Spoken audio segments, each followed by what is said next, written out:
Pag sinabing Japan, mayamang bansa, masasarap na pagkain, magagandang tanawin at malinis na kapaligiran. Isa sa mga sikat dito sa Tokyo ay ang Shibuya Crossing, kung saan matatagpuan ito sa Shibuya, malapit lang talaga sa train station.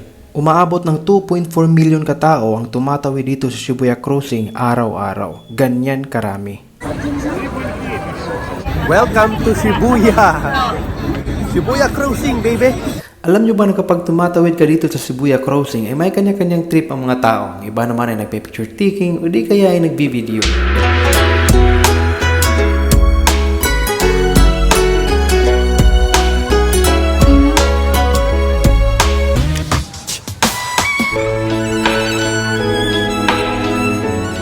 Left and right, nagkalat talaga ang mga tao dito at pati na rin ang mga iba't ibang mga klaseng negosyo. Kaya marami ka talagang pwedeng mapuntahan dito sa Shibuya. Isa sa mga sikat na landmark dito sa Shibuya ay ang statue ni Hachiko, kung saan libo-libong tao ang nagpapapicture araw-araw. Hindi lang magagandang view ang meron dito, marami rin silang binibentang masasarap na pagkain dito. Katulad nito, nakita namin na kinakain ng isang Hapon. Kaya agad kami nagplano kung saan kaya ito pwedeng mabibili. Pero ang nangyari ay bigla akong naiihi. Kaya sinabi ko sa partner ko na pwede ba mag-CR muna ako dito sa Don Quixote. Dahil alam kong meron silang CR dito. Pero ang nangyari, ito ang bumungad sa amin. Ang haba pala ng pila at karamihan pa ng nakapila dito ay mga foreigner. Ito ang tinatawag nilang King Cheese 10 yen o di kaya 10 yen bread o 10 yen pan. Ang forma nito ay 10 yen. Yan ang original na pera ng Japan. Kumbaga kinopya na nila kung ano talaga ang forma. Sa pera natin, mga nasa 4 na piso ito. Medyo may kamahalan nga lamang dahil mabibili mo ito sa 500 yen bawat isa. Sa pera natin, mga nasa mahigit 200 ito. Bago ka nga pala pumila, ay bumili ka muna ng ticket sa machine na ito.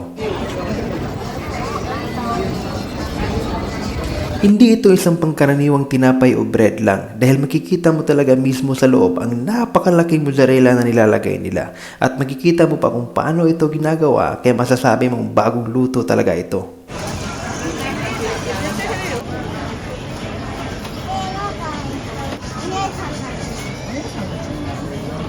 Naging trending na ito at nagkalat na sa iba't ibang parte ng Japan. Kaya kung ikaw ay may planong bumili at napadpad dito sa Shibuya, huwag mong kalimutan na dumaan. Huwag kang bumili, dumaan ka lang.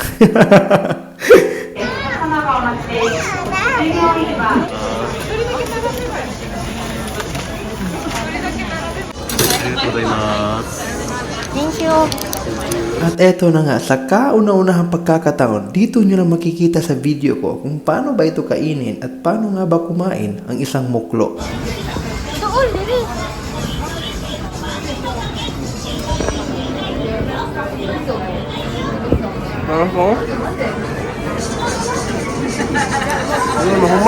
Habang kinakain ko to ay marami palang nakatitig sa akin. Sa haba at tibay nito ay pwede mo na itong gawing roller. Sa tibay nito ay pwede mo na itong gawing pantali na manok panabong.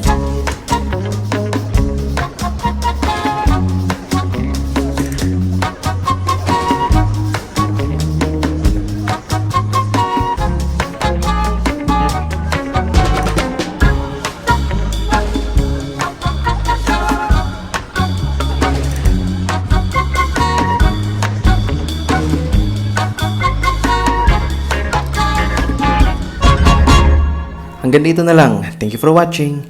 Hay, kinabuhi. Ay, di ko. Yun lang.